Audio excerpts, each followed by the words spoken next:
Bonsoir à tous, ravi de vous retrouver, très heureux de vous voir avec nous ce soir. Quelle aventure! Franchement, vous imaginez pas par où on est passé pour réussir à faire ce festival. Le grand 8 émotionnel. Donc d'habitude, on finit toujours les soirées par les remerciements. J'ai envie de commencer par les remerciements. Je vous demande de faire vraiment un tonnerre d'applaudissements pour les équipes du festival, la mairie de Courbevoie et tous les partenaires qui nous ont vraiment soutenus, s'il vous plaît.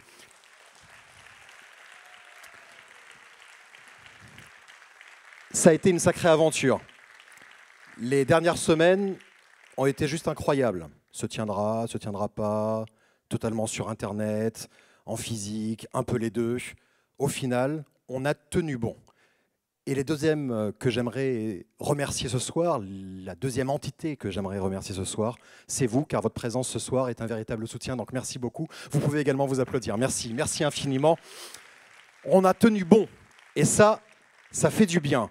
Le festival est maintenu, 10e édition, avec toujours du cinéma, des conférences, des tables rondes, avec un programme absolument incroyable, comme chaque année. Et puis, la situation est complexe, donc il a quand même fallu un petit peu se remobiliser, peut-être se remettre en question et se réinventer. C'est le mot qu'on entend beaucoup actuellement. Résultat, nous avons digitalisé le festival. Actuellement, nous sommes en direct sur Facebook ainsi que sur notre page Internet. Et surtout, on a réussi à fédérer autour de nous un nombre incalculable d'associations qui diffusent également cette soirée en France et au-delà de nos frontières, dans toute la francophonie, car maintenant, l'heure est à la coopération. Et j'espère qu'on y arrivera. On partage vraiment les mêmes valeurs. Donc, on est très nombreux actuellement sur Internet. Et d'ailleurs, j'apprends que Cyril Hanouna a le seum. Il y a moins de monde devant la télé à cette heure-ci. Et j'ai envie de dire, tant mieux. C'était facile. Dernière nouveauté, on a créé une salle de cinéma virtuelle. Donc 6 des films de ce festival de cette année seront diffusés sur notre site internet et en avant-première, bien sûr, nationale, parfois internationale, dont le film que nous diffuserons ce soir pour vous, le film Now. Et tout de suite, je vais vous demander d'accueillir notre plus grand fan, mais nous sommes également très très fans de lui, monsieur le maire de Courbevoie, monsieur Jacques Kosowski.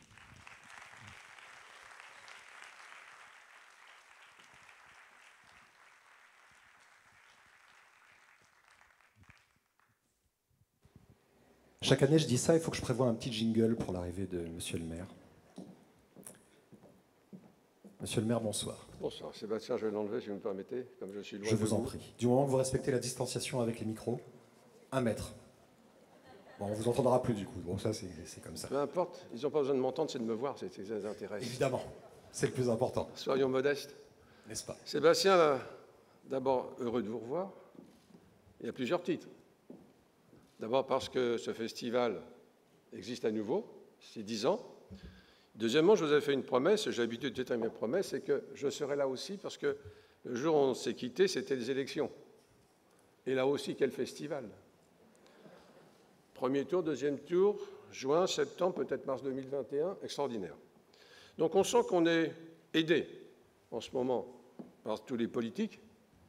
Regardez, pour le Covid, c'est extraordinaire. Un jour c'est oui, un jour c'est non. Le festival, c'était oui, c'était non. J'appelais le préfet, on fait quoi? Ben, écoutez, monsieur le maire, on va regarder. Le lendemain, oui, vous pouvez le faire. Oui, mais regardez ce que vous avez. Ah oui, c'est vrai, il faut faire attention, c'était non.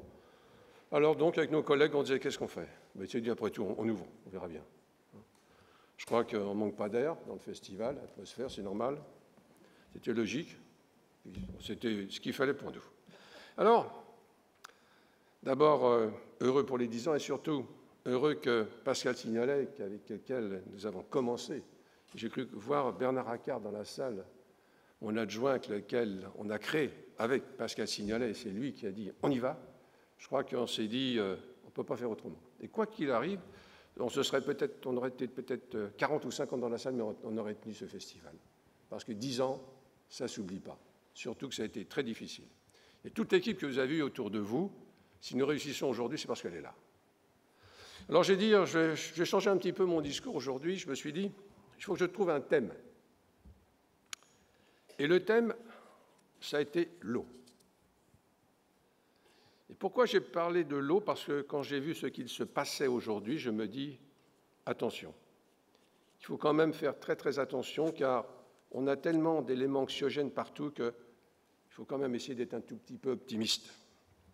Et donc on s'est dit, qu'est-ce que je pourrais leur dire ce soir? Eh bien, je me suis dit, l'eau, et vous allez voir qu'on ne fait pas attention parce qu'on l'a tellement facilement, l'eau, c'est justement une question que l'on parle d'environnement et de développement durable. Je regardais sur une revue et je m'apercevais qu'il faut savoir que chaque minute, 5 personnes meurent dans le monde parce qu'elles n'ont pas accès à l'eau potable. Cela correspond à 2,5 millions d'humains, presque la totalité ayant moins de 14 ans. À titre de comparaison, le Covid-19 a fait cette année 1 million de morts sur la planète, en moyenne âgés d'ailleurs de plus de 60 ans. Alors, nous nous plions bien entendu à ce que le gouvernement nous demande. Je crois qu'aujourd'hui, même si on met un genou à terre, on n'a pas le choix. Mais arrêtons-nous simplement une seconde et réfléchissons à ces chiffres. 2 millions de personnes qui meurent parce qu'elles n'ont pas accès à l'eau, mais de cela, on n'en parle pas. Hein? Non, mais ici, ça me permet de dire tout ce que je veux. Je suis pas, c'est l'avantage. Je n'ai jamais répété, comme en étant direct, c'est un vrai plaisir. Donc, si elle est composée de 70% d'eau, la Terre n'offre que 2,5% d'eau douce et consommable, et donc seulement 0,7 est accessible en surface. Et cette quantité dérisoire, à l'échelle planétaire, est suffisante pour satisfaire les besoins des espèces. Mais l'accès à cette ressource vitale est lui aussi si inégal qu'il ne peut faire l'objet de conflits. À nouveau, il y a des motifs quand même de satisfaction. Entre 2000 et 2015, 1,2 milliard d'habitants ont été raccordés à l'eau potable. C'est grâce à la solidarité internationale, mais aussi à l'initiative privée. Car je fais partie de ceux qui pensent qu'on ne peut pas se passer du marché. Il faut vraiment regarder autour de soi. Car ce n'est pas tant l'eau que nous payons, mais le travail effectué pour l'acheminer dans de bonnes conditions jusqu'à nos logements. Cela fait travailler des centaines de milliers de personnes dans le monde, et cela, on ne peut pas s'en priver. Et c'est justement parce que c'est un marché que les acteurs ont accepté de financer tous ces raccordements. Ce système doit perdurer, mais doit également être rééquilibré. Ce que l'on peut regretter en revanche, c'est que l'eau devienne un enjeu exclusivement financier. Car le problème de l'eau, c'est qu'on en a toujours besoin, et même si vous ne pouvez pas vous l'offrir. Et c'est pour cela qu'en France, d'ailleurs, une loi interdit de couper l'eau dans les résidences principales, même si les factures ne sont pas honorées. Ce n'est peut-être pas la même chose pour l'électricité ou le gaz, il faudra regarder. Mais pour l'eau, c'est sûr et certain. Donc attention tout de même, parce que les factures continuent à courir. Mais au moins, on a cette chance-là. 70% de l'eau disponible est utilisée pour nourrir les hommes. Une raison supplémentaire, s'il en fallait, pour lutter avec ardeur contre le gaspillage alimentaire, et je reviendrai tout à l'heure, vous savez que c'était aussi l'année dernière un de nos motifs. Plus que l'or ou le pétrole, elle est désormais la ressource la plus convoitée de la planète. Et regardez, réfléchissons, que pourrions-nous faire sans eau? On apprend traditionnellement aux enfants que les humains ont besoin de 3 primaires: se loger, se vêtir et se nourrir. Tous les 3 sont impossibles sans eau. Et je ne parle pas de l'impossibilité de téléphoner ou de produire des voitures. Le problème de l'eau est donc partout, mais les solutions aussi. Elles sont mondiales, elles sont nationales, mais elles sont aussi locales, et je parle souvent du rôle des maires, ce ne sera pas exception ce soir, avec 3 exemples d'actions possibles que nous menons ou avons menées à Courbevoie. J'ai une tribune, j'en profite. La première, vous la connaissez peut-être, la ville a diminué de près de 50% son usage d'eau pour l'entretien des espaces verts. Cela passe par des solutions de bon sens, comme le paillage, mais aussi par du travail, comme le fait, disons, de planter manuellement des fleurs au lieu de poser des tapis fleuris. C'est entre autres ces actions qui nous permettent aussi de bénéficier du label des 4 fleurs. La seconde concerne notre réseau de chaleur et de froid urbain. Un sujet peut-être un peu moins séduisant, je suis d'accord, mais moins marketing, mais ô combien essentiel. Notre idée est de devenir la première ville à recycler les ressources calorifuges pour procurer à tous les habitants le même degré de confort avec un coût écologique drastiquement réduit. Cela demande du travail, beaucoup de travail et d'ingratitude, d'ailleurs, du sujet. Cela n'est absolument pas visible autrement que par des travaux. Et Dieu sait qu'on fait des travaux, que de courriers recevons-nous. Le troisième exemple tient à la lutte contre le gaspillage alimentaire. Nous l'avions annoncé dans notre programme en février dernier, et avec mon adjoint Rajdi Rambash, qui est ici présent, ils ont une charte qui devrait être signée au mois de janvier prochain avec toutes les enseignes alimentaires de la commune. J'en attends beaucoup et je souhaite qu'il aille au bout de cette mission. Voilà, je ne vais pas faire beaucoup plus de long, sans quoi vous oublierez tout ce que je viens de vous dire. Alors, le sujet est trop important. Mais j'ai commencé mon propos en parlant de vertu d'optimisme. Je conclurai donc avec cette formule. Et ça, vous aimez bien ça, je le sais, c'est pour ça que je le fais pour vous. Le pessimisme de la connaissance ne doit pas empêcher l'optimisme de la volonté. L'année dernière, j'avais parlé de Karl Marx. Cette année, je cite Antonio Gramsci, un philosophe italien. Vous voyez, vivement l'année prochaine et vivement que je revienne, ça voudra dire que je suis toujours là, présent avec vous. Merci de m'avoir écouté. Monsieur Jacques Kosowski, maire de Courbevoie, merci beaucoup, monsieur le maire. Merci. Et je vous promets, l'année prochaine, je vous prépare une petite musique d'intro qui sera la vôtre pour les 10 prochaines années. Allez, tout de suite, le fondateur de ce festival, le délégué général d'Atmosphère, monsieur Pascal Signolet.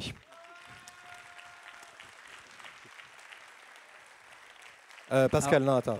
Ouais. Est-ce que tu peux sortir et on le refait parce que là, c'était mou. Non, vas-y. Non, vas-y. Va là-bas. Va là-bas. Ouais, voilà. Ouais. Voilà. Et tout de suite, le fondateur du festival, monsieur Pascal Signolet.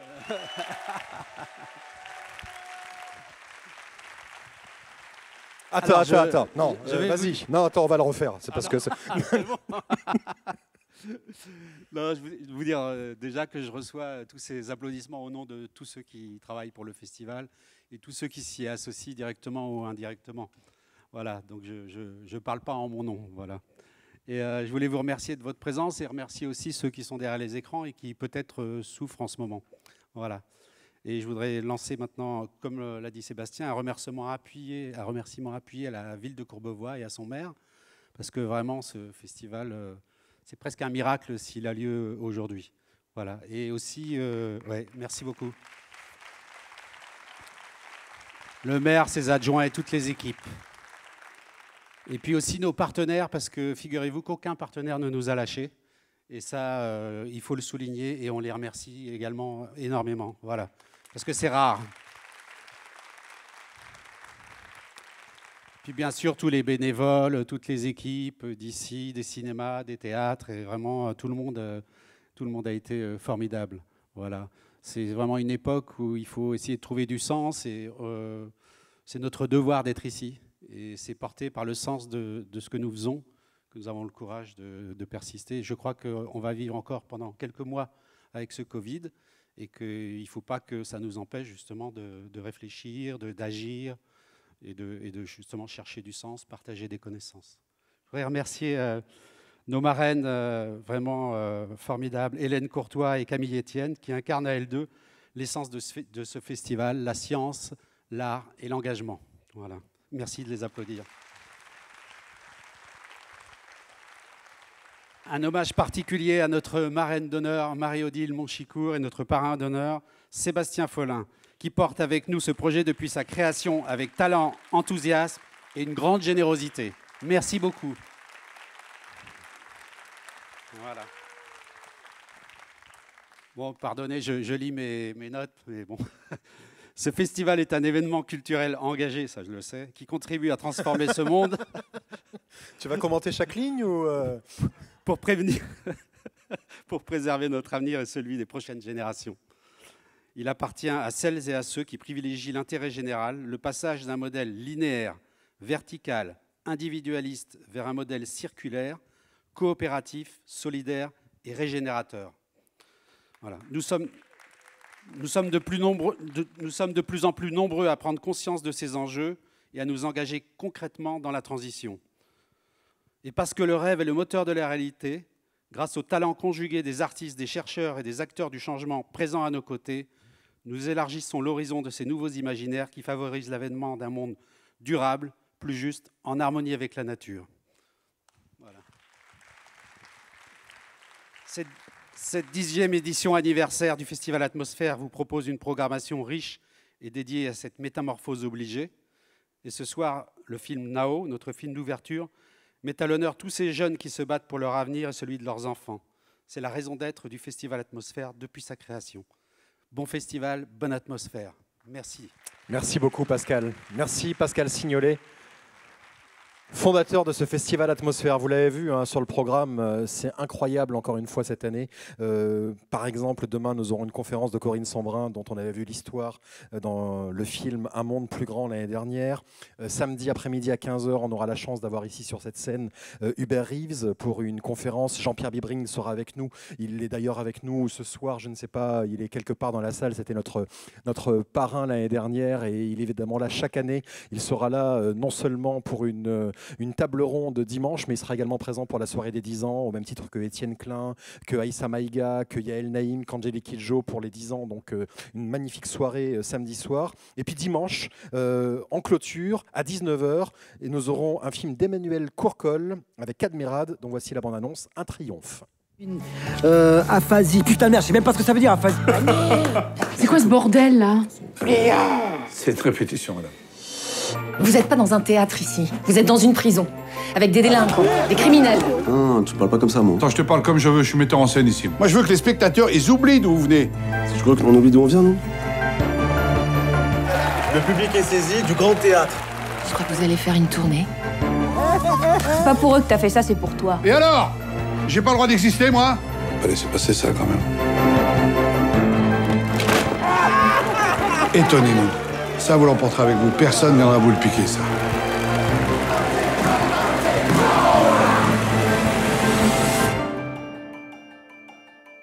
T'es fâché? Ah non, non, je suis pas fâché, non. Non, mais je joue, là, c'est mon texte. Ah bah, c'était bien, là.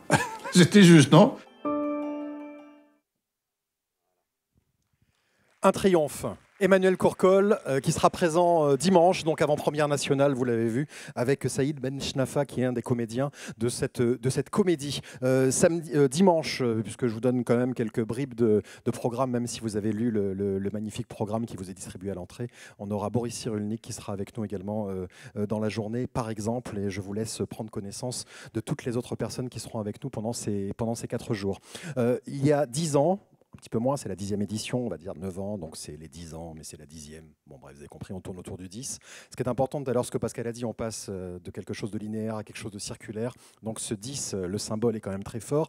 J'ai eu la chance d'être le premier parrain du festival, au même titre que Jean Jouzel, qui venait d'être prix Nobel de la paix, co-prix Nobel de la paix avec les membres du GIEC, avec Al Gore et Yolène Delabigne. Et l'une des toutes premières à nous avoir soutenus, c'est une grande dame du journalisme scientifique, c'est Madame Marie-Odile Monchicourt.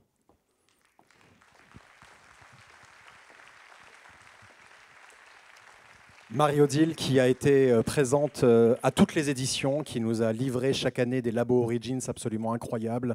Marie-Odile qui s'est alliée dans ses prestations la science et l'art. C'est toute l'essence de ce festival. Marie-Odile, bonsoir. Bonsoir Sébastien. 10 ans. Question assez simple, qu'est-ce que tu évoques ces 10 ans qu'on vient de passer ensemble? Je me dis que j'ai une chance extraordinaire d'avoir été conviée dès la première année à participer à ce festival qui était en train de naître, donc je ne le connaissais pas. J'y suis à la demande de Pascal, je me suis dit, oh là là, je travaillais beaucoup à ce moment-là, encore faire de l'animation, non. Quand je suis arrivée, j'ai compris que c'était un festival qui allait partir là où moi je rêve d'aller depuis que je fais ma carrière, c'est-à-dire essayer de comprendre comment ça marche, comment marche la vie, comment marche une cellule, comment marche une étoile, comment marche l'univers tout entier. Et pendant 30 ans, j'ai interviewé des chercheurs absolument magnifiques. Oh, ils n'étaient pas tous magnifiques, hein. Faut pas exagérer, en 30 ans. Mais parmi ces chercheurs magnifiques, j'ai eu la chance de les voir en intimité, les yeux dans les yeux. C'est-à-dire qu'ils me racontaient ce qu'ils découvraient dans leur laboratoire. Et c'était un privilège que j'ai voulu partager avec le public. Et c'est pour ça que nous avons créé avec Michel Spiro, Michel Spiro qui est un grand physicien des particules, ce que nous avons baptisé les Labo Origins. Et c'est grâce à Pascal Signolet, au festival, que ces Labo Origins ont vraiment pu exister quand Pascal m'a proposé cette scène extraordinaire pour faire venir les chercheurs en direct qui nous racontaient l'univers, accompagnés des artistes multiples Et c'est vrai que ça a été une magnifique aventure. Et on est ravis de pouvoir t'avoir avec nous chaque année, Marie-Odile. Alors cette année, pas de l'Aborigines, mais tu seras là avec nous et avec moi samedi soir pour la soirée des 10 ans. Tu seras avec Jean-Pierre Bibring et Michel Spiro, justement, une belle soirée qui est inspirée des l'Aborigines. Voilà, il faut être très sincère.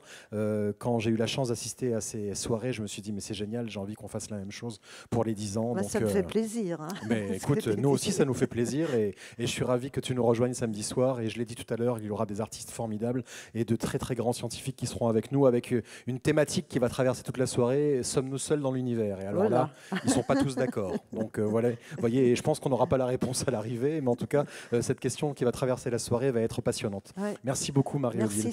Merci beaucoup, Marie-Odile Monchicourt.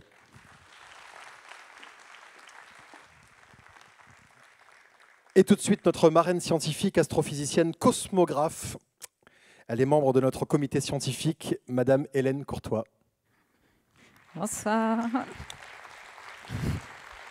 Bonsoir Hélène. Bon, tout à l'heure, tu m'as dit qu'il ne fallait pas que je m'approche. De toute façon, plus tu t'approches, plus je recule. Donc à un moment donné... Donc en fait, je vais te virer. Ouais, c'est ça, tu vas me virer de la scène en fait. Hélène, bonsoir. Bonsoir. Merci d'avoir accepté d'être la marraine du festival cette année. Merci à vous.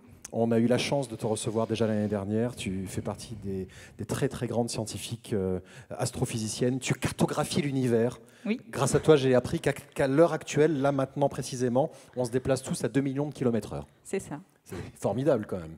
Et je ne suis même pas décoiffé. Ouais. Faut dire que ta coiffure, c'est un peu difficile de la décoiffer. Alors pourquoi avoir accepté d'être marraine du festival cette année? Alors pourquoi j'ai accepté? Parce que j'y crois. Je crois vraiment dans ce festival. Et quand je suis venue la première fois, j'ai rencontré des gens authentiques. Ça m'a changé, j'ai trouvé. Et je trouvais qu'on allait en profondeur dans les choses ici par rapport à d'autres endroits où ça reste en superficie. Et justement sans avoir peur de la profondeur. Et qu'on peut y aller en simplicité. On peut expliquer tout l'univers à quelqu'un qui est complètement illettré en 5 minutes, si on ne se met pas des barrières dans la tête. Et c'est un peu mon propos, c'est d'arrêter de faire des clivages, d'arrêter de mettre des barrières, d'arrêter de se faire confronter les mondes, l'art et la science. Il n'y a pas de confrontation en fait. Donc ce festival où on remet l'humain dans l'univers, parce que l'humain c'est juste un bout d'univers, il me plaît beaucoup. Voilà. Alors on va avoir la chance samedi à 17h de suivre un de tes ateliers, Nos plans B, une planète, un écosystème des chercheuses. Voilà. No Plan B. Ah oui, j'ai pas osé. No plan Alors B. moi non plus, j'aime pas faire des anglicismes d'habitude. Alors ça s'appelle pas de plan B, parce que c'est pour expliquer qu'effectivement, aujourd'hui, on connaît 4000 planètes en dehors de notre système solaire, mais qu'il n'y en a aucune comme la nôtre. Je ne dis pas qu'il n'y en a aucune comme la nôtre dans l'univers, peut-être qu'il y en a, mais en tout cas, elles sont toutes très très loin. Donc ce n'est pas un plan B pour nous. En fait, nous, on en a une, c'est celle-ci. Et si tu discutes avec Michel Mayor, qui est le prix Nobel de physique l'an dernier, qui est le premier découvreur des exoplanètes, il va te dire ça, il va te dire... Vu le tout petit temps qu'on doit passer sur cette planète, on n'ira pas, les distances sont tellement grandes qu'on n'ira pas sur une autre planète. Les autres planètes de notre système solaire ne sont pas très sympas, on va dire. En tout cas, moi, je n'ai pas très envie d'aller sur la Lune ou sur Mars. Il fait froid, j'aime pas trop quand il fait froid. Donc il n'y a pas de plan B, c'est un univers qu'on connaît, c'est une planète qui est très très belle. C'est un écosystème, on fait partie de cet écosystème et il y a des chercheuses dans cet écosystème. Et effectivement, on ne peut pas non plus se priver de la moitié des cerveaux de la planète.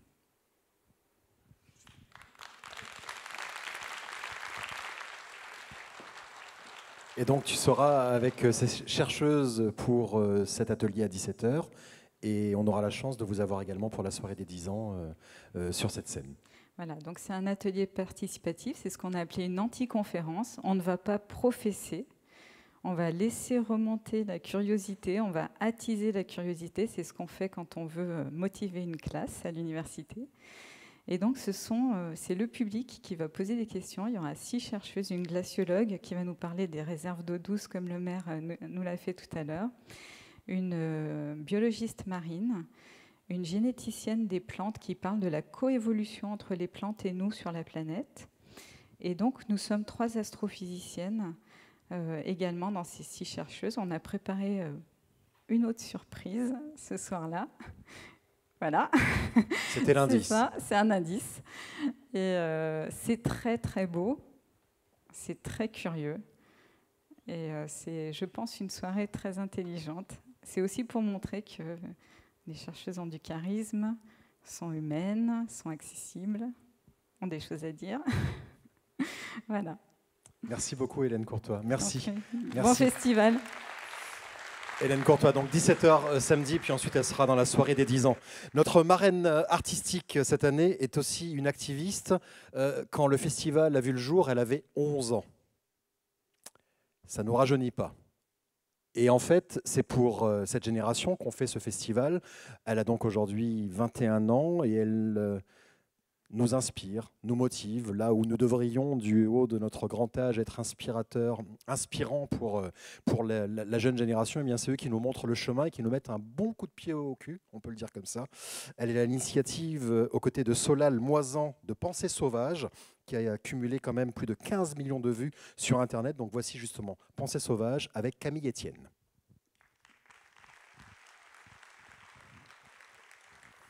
Camille Etienne, s'il vous plaît. Je lui laisse la scène et on parlera juste après. Camille.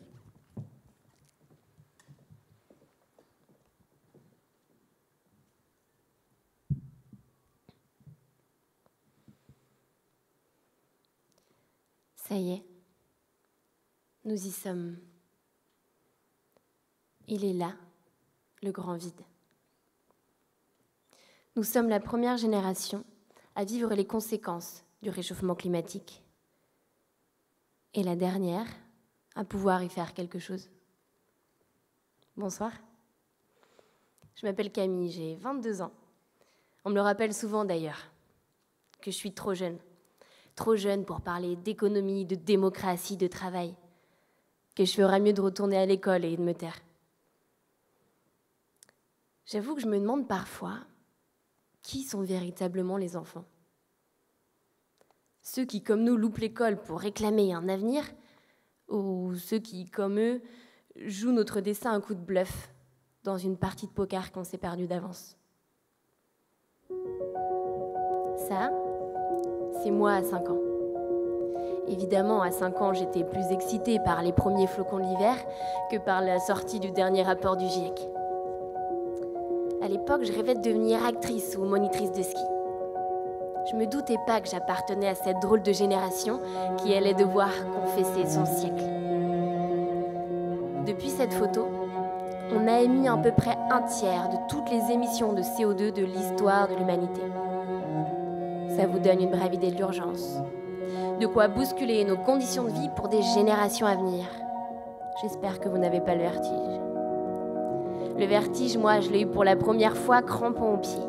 J'ai grandi dans un endroit où il y avait plus de vaches que d'habitants et où on allait en luge à l'école. J'ai eu les doigts gelés d'avoir trop joué dans l'igloo. J'ai appris à grimper avant de savoir parler, fait des cabanes dans les arbres avant de savoir écrire. Je crois qu'en fait, à peu près 65% de mes souvenirs comportent le mot montagne ou neige. Ouais, j'ai vraiment compté. Pour le reste, ça doit être une histoire de garçon. Comme vous sûrement, j'ai connu les histoires du petit ours brun, les têtes d'oreiller avec les dauphins, les lapins en peluche pour me blottir et compter les moutons pour m'endormir. Je me demandais, à quoi ressemblera le livre de la jungle quand je lirai à ma petite fille de 5 ans pour dormir le soir? Est-ce qu'elle va me croire? Pour Mowgli, je me fais pas trop de soucis. Mais Balou, le serpent K et le tigre Shere Khan sont tous les 3 en voie d'extinction. Le roi lion est en passe de les rejoindre. Le poisson Nemo, quant à lui, fait officiellement partie de la liste des espèces disparues. Est-ce qu'on parlera des girafes comme on parle des dinosaures? Et la mer, on s'y baignera toujours si le plastique a remplacé les poissons? Paraît que nous sommes la génération du vide. Et c'est vrai. Les humains ont tout vidé. Les insectes sur nos pare-brises et dans nos sols. Les oiseaux de nos matins et de nos campagnes, et même les océans, de leurs coraux et de leur splendeur. On a tout essoré jusqu'à la dernière goutte de vie sauvage pour quelques aéroports et parkings payants. C'est vertigineux, n'est-ce pas? Des fois, je me dis que tout ça ne peut pas être bien réel. Si c'était vrai, pourquoi est-ce qu'on n'est pas en train d'en parler partout, à la télé, dans l'Assemblée, dans les programmes scolaires et dans ceux de nos politiques? Si l'humanité est réellement en train de s'autodétruire et d'embarquer dans sa chute une bonne partie du vivant, pourquoi est-ce qu'on n'est pas tous là, maintenant, en train de paniquer et de prendre le problème à bras-le-corps pour lui faire face? Pourquoi est-ce qu'on a besoin de crier pour qu'il nous entende? Je veux dire, si on est vraiment à quelques mètres du vide, pourquoi est-ce qu'on court encore? J'aimerais vous dire que ça va aller. On peut continuer à binge-watcher Casa de Papel popcorn à la main, pendant que nos décideurs s'occupent de faire tout le sale boulot. J'aimerais vous dire que la technologie sauvera le monde, que ces politiques en carton nous préparent autre chose qu'un avenir en porcelaine, que les grandes entreprises ont compris maintenant. Ça y est. Mais vous y croyez vraiment? Voilà un pari bien risqué que de remettre notre sort entre les mains d'une poignée d'entre eux. Je suis désolée. On n'y est pour rien. On n'y est pour rien, et pourtant nous devenons complices. C'est de notre faute parce qu'on s'est laissé endormir, doucement, à coups de fake news en intraveineuse. L'inaction a le goût de pizza Deliveroo. On a pris goût à leur confort. On s'est assoupi, bercé avec du progrès dans nos biberons. On a eu la flemme. Pourtant, je ne suis pas tout à fait certaine qu'il s'agisse d'un détail. Parce que ça y est, nous y sommes. Le grand vide est juste là, devant nos pieds. Et nous n'avons pas le temps d'avoir le vertige.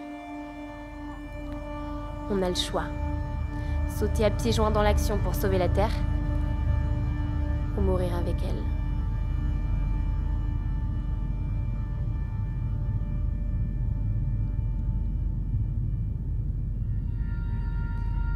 En 2050, j'aurai 52 ans. Et si on continue comme ça, à en croire les experts, New York sera sous l'eau. On dépassera les 50 degrés l'été à Paris. 1 milliard de réfugiés climatiques seront poussés hors de leur terre. La moitié de la forêt amazonienne et la totalité des coraux marins auront disparu. Les neiges éternelles des montagnes, de mes montagnes, n'auront d'éternel plus que le nom. Alors je crois bien que l'utopie a changé de camp et qu'il va falloir qu'on grandisse un peu plus vite que prévu. L'humanité a dansé toute la nuit, mais nous voilà en sacrée gueule de bois. Alors c'est vrai, on a marché sur la Lune, construit des tours de 828 mètres de haut, réussi à voler dans les airs et même à inventer le Big Data. Mais nous voilà en sacrée gueule de bois. Pour des cuvées, excite l'aspirine, on a fait notre part. On a obéi. On a trié nos déchets, rempli nos gourdes, signé des pétitions et même marché dans les rues. On a été des colibris, mais l'incendie continue de plus belle et les pompiers n'arrivent pas. On va donc éteindre le feu nous-mêmes. Face à leur inaction, nous, les gens, on va reprendre le pouvoir. Alors, qu'est-ce que t'attends? On est là? On secoue, on fait trembler, on ose. Qu'est-ce que t'attends? C'est ça que tu veux laisser? Ce vieux monde qui nous endort? Elle est où ta fierté? Elle est où ta force? Allez!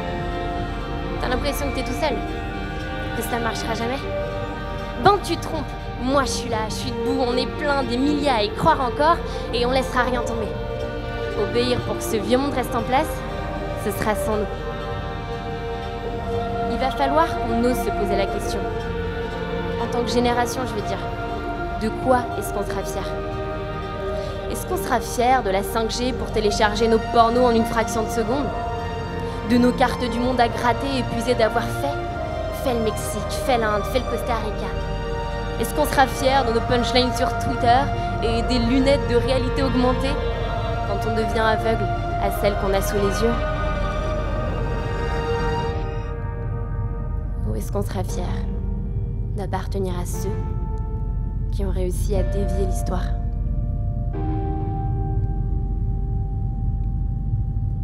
ça dépend de nous. Il nous appartient de donner tort à tous ceux qui nous pensent trop petits. Que c'est trop tard. Qu'on est déjà foutus. On a encore une chance. Quelques années tout au plus, mais on a encore une chance. D'inverser les courbes, de dévier la tendance. On a encore une chance. Saisissons-nous-en. C'est le moment. Et si dans tout ça, demain on se rend compte qu'on n'est pas allé assez vite, assez fort, assez loin, et bien on pourrait être fier. Fier d'avoir essayé. Et puis si ça rate, on mourra le point levé. C'est pas grave. J'ai pas peur des crampons. Mieux vaut ça qu'être engourdi du cœur. Alors je vous promets que d'ici là, on va continuer à lever nos voix contre tous ceux qui cherchent à compromettre par leur peur, par leur bêtise, par leur inaction, ce mouvement vers la vie. Parce qu'au final, c'est de ça qu'il s'agit. Finalement, je serais peut-être pas actrice, et encore moins monitrice de ski. Mais je continuerai à monter sur scène pour crier au monde aussi longtemps qu'il le faudra, et revêtir le costume des héros de notre temps. Il est d'ailleurs dans chacun de vos placards. Je suis sûre qu'il vous ira à merveille. Comme disait Emma Goldman, je n'irai pas à votre révolution si personne y danse. Et croyez-moi, on va y danser. Une révolution joyeuse est en route. Et vous y êtes tous cordialement invités. Qui que vous soyez. Alors si le cœur vous en dit, rejoignez-nous.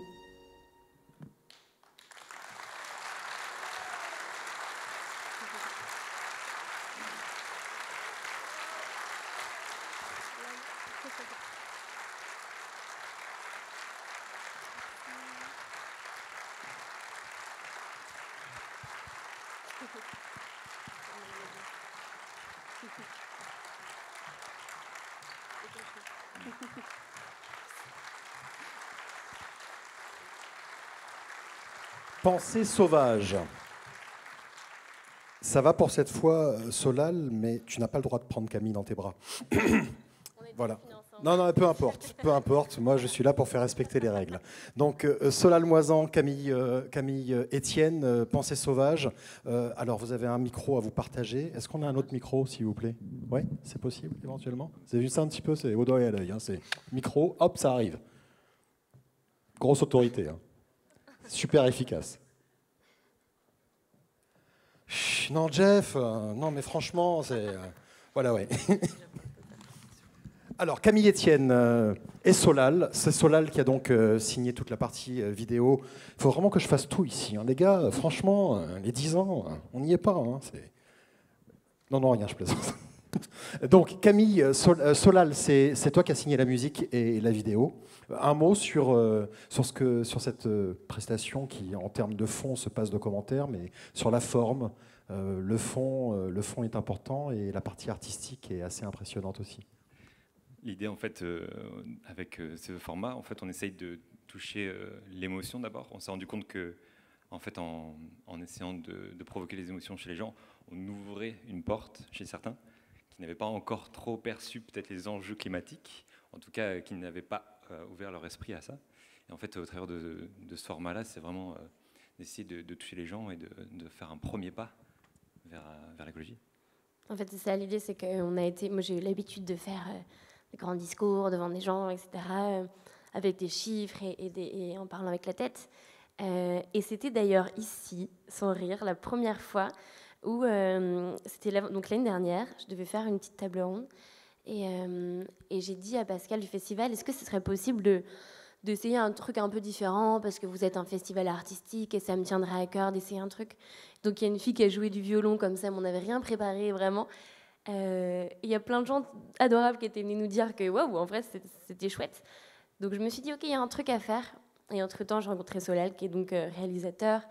Et en fait, lui, c'est la partie, c'est l'artiste qui est un apprenti activiste, et moi, je suis l'activiste apprenti artiste. Et donc, en fait, la rencontre a fait qu'on a créé ce duo-là pendant le confinement, sans du tout penser que ça allait toucher des gens, mais manifestement un petit peu. Alors, on continuera à le faire, si ça marche, si vous voulez bien. Merci beaucoup, Solal. Je vais garder un instant Camille Etienne avec nous. Voilà, Solal Moisan, merci. Je vais récupérer le micro. Merci beaucoup. Alors, quand on voit la prestation que tu viens de faire, on comprend quand même la force de ton engagement. 22 ans et non pas 21 ans. Ça fait pas très longtemps, c'est pas grave. Oui, 22 ans, déjà marraine d'un festival. Quand je t'ai appelé, tu m'as dit génial, mais pourquoi avoir accepté ? Parce que ça me touche particulièrement que dans ce festival, il y a la volonté, enfin si je dis pas de bêtises, hein, mais de ce que l'on a compris, de vraiment lier à la fois les artistes, des scientifiques et des faiseurs. Et c'est à peu près mes 3 casquettes que j'essaie de travailler. Je suis très amoureuse de l'art et des artistes, et tout en n'y connaissant pas grand-chose, mais juste parce que ça me touche et que je me dis que c'est beau et qu'on peut raconter plein de belles histoires, et qu'on a besoin de raconter des histoires pour ce monde de demain. Les scientifiques, parce que je passe beaucoup de temps avec eux, que dans toute la partie qu'on voit visible d'être sur scène, dans les médias, ça c'est la partie visible, mais qu'il y a toute cette partie que personne ne voit jamais, qui est que beaucoup de scientifiques, on a un profond respect, je crois, en fait, cette génération jeune, avec les scientifiques qui passent beaucoup de temps pour nous apprendre des choses. Donc ça, c'est quelque chose qui me tient énormément à cœur aussi. Et donc, en fait, le fait que vous mélangiez tout ça, ça correspond à peu près tout ce que je pense on doit faire et on doit tendre à faire dans cette société. Donc, j'étais particulièrement touchée. Merci beaucoup d'être notre marraine cette année. On est également extrêmement flattés. Reste avec moi puisque tu as dû le voir comme tout le monde, qu'il y a de très belles photos dans le hall. Je vous assure, ça a été un combat de chaque instant. Hein. On l'a beaucoup dit tout à l'heure, monsieur le maire, Pascal l'a dit, pour réussir à sauver quand même les expos, pouvoir vous faire des choses. Alors c'est vrai que le hall, il fait un peu vite par rapport à ce qu'on fait d'habitude. On n'a pas le village, on a fait un village, du coup on a fait un village numérique, le village des solutions. Mais en tout cas, il y a des très belles photos dans l'entrée sur votre chemin, et je vais faire venir le photographe. Auteur de ces photos, c'est Pierre Dugofson. Bonsoir Pierre. Ça va venir. Est-ce qu'on peut ouvrir son micro, s'il vous plaît? Attendez, hop, je suis désolé, je m'approche de vous, vous ne portez pas plainte. Hein. Le numéro 9. Allez-y. Toujours pas. Un autre micro peut-être? Ouais. Mais on va le trouver, il n'y a pas de problème. Donc Pierre Dugofson a signé ces photos, d'ailleurs on en voit derrière nous, qui est un projet qui s'appelle Activism Works. Oui. Pierre, quelques mots sur ce projet déjà. Il y a une réaction par rapport à ce que vous venez de voir de Camille. S'il n'a pas aimé, j'ai l'air bête. Hein. Non, ça m'étonnerait qu'il n'ait pas aimé. Ça procède de la même chose, tout ça, et j'ai l'impression qu'on ait des conséquences directes de ce qui s'est passé avec Greta et la vague qui a suivi la vague manifestante, avec tous ces groupements dans tous les pays autour de Fridays for Future, qui s'est étendu. Ça continue de s'étendre en permanence. Moi, j'y suis très sensible parce que c'est la première fois qu'on a un mouvement de cette ampleur avec des gens à ce point engagés, qui ne sont dupes de rien, qui ne sont pas dupes du greenwashing, qui ne sont pas dupes du capitalisme vert, qui ne veut rien dire, et qui vont voter demain. Donc ils sont en fait la seule source d'espoir pour moi. Et ce travail en une conséquence directe, j'ai voulu creuser un petit peu. En fait, eux, ils se photographient avec des slogans, sauf qu'il y a des millions d'images qui passent comme ça, qui passent, et je me suis dit que je voulais en faire quelques-unes qui resteraient un peu plus. Et donc en creusant un petit peu. Et ça donne ces choses-là. Mais je pense que c'est... Enfin, j'ai l'impression que nous sommes exactement dans la même cour. On a prévu un shooting d'ailleurs tout à l'heure. Et donc je vais aussi photographier Camille. Vous aurez la photo l'an prochain si vous voulez passer celle de Camille l'an prochain. Volontiers. Qui sont ces jeunes? C'est des personnes que vous avez été voir pendant des manifestations? Ce sont des personnes... Non, parce que y en a que j'en ai rencontré énormément en manifestation.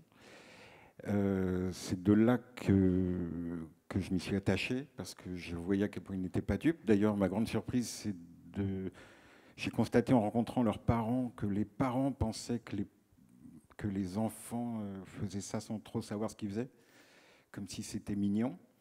Et en fait, il suffit de gratter très très peu pour voir à quel point les mômes sont incroyablement au courant, documentés, continue de se documenter. Et je me sens beaucoup plus proche des petits que de leurs parents, finalement. Ce qui est assez compliqué pour certaines conversations. Mais les gens que j'ai photographiés là, certaines sont des comédiennes. Moi, je suis réalisateur à la base. Donc, j'avais accès à elles. Et l'intérêt, pour moi, au début, de travailler, les premières photos que j'ai faites, l'intérêt de travailler avec les comédiennes, c'est que ce ne sont pas des mannequins. Donc, c'était des gens qui étaient ouverts à entendre une direction. Et donc, ça a été des séances assez passionnantes parce que, en fait, au lieu de parler d'esthétique, on ne parlait que de climat pendant toutes les séances photos. C'était le seul sujet. Et donc, pendant qu'on parlait climat, je shootais. Et ça donne toutes ces choses-là. Voilà, j'espère qu'elles vous plairont. On devait à l'origine avoir une exposition complète, et puis qui a été annulée comme les autres. Il en reste quelques-unes dans le hall, et Pascal m'a proposé de faire cette projection-là. Je trouve ça très bien. Finalement, je ne les ai jamais vues aussi grandes. Je les découvre avec vous. C'est pas mal en grand. C'est pas mal, hein. Oui, je trouve que Camille, juste un mot sur ces photos que tu as vues. C'est exactement ça, en fait. C'est qu'on a besoin de... Regardez là, enfin, je ne sais pas si ça vous le fait, mais à quel point ça nous touche. Moi, je suis très touchée. Je pense qu'un discours de 20 minutes sur à quel point c'est important, ça m'aurait touché aussi, mais différemment. Et ça me donne largement autant envie de retourner dans la rue. Donc, c'est réussi. Merci beaucoup. Merci à vous. Et on a hâte de voir la photo de Camille, du coup. Et puis, vous pouvez le suivre parce que, du coup, à cause de cette annulation, hier, j'ai créé un compte Instagram dédié à ce projet précisément. Quelle bonne idée. Voilà. Et donc, le compte s'appelle ? C'est mon nom, Pierre Dugofson, _AW. Très bien. Comme Activism Works, qui est une citation issue directement de la citation de Greta qui disait Activism works, so act. Merci beaucoup. Donc je m'y suis mis. Merci. Merci Pierre. Merci beaucoup Camille. Merci d'être avec nous cette année. Et on se revoit dans les allées du festival pendant ces 4 jours. Merci. Vous pouvez suivre Camille Etienne également sur son compte Instagram où elle est extrêmement active et je peux vous dire qu'elle vous interpelle, s'appelle Graines de Possible. Ben voilà, la soirée, cette soirée de lancement de ces 10 ans est finie, ou du moins pour la partie blabla sur scène et la partie artistique. Il est temps de passer au film de ce soir qui est tout à fait dans l'esprit de ce que l'on vient de voir, puisqu'il s'agit du film de Jem Rackett, Now, qui suit la quête de sens de toute cette génération, un film en avant-première nationale. Et pour ceux qui sont derrière leur écran, eh bien, vous pouvez vous rendre dans notre salle de cinéma virtuelle sur le site internet du Festival Atmosphère. Merci encore une fois d'être avec nous ce soir et passer un très bon festival. Vive Atmosphère. Merci.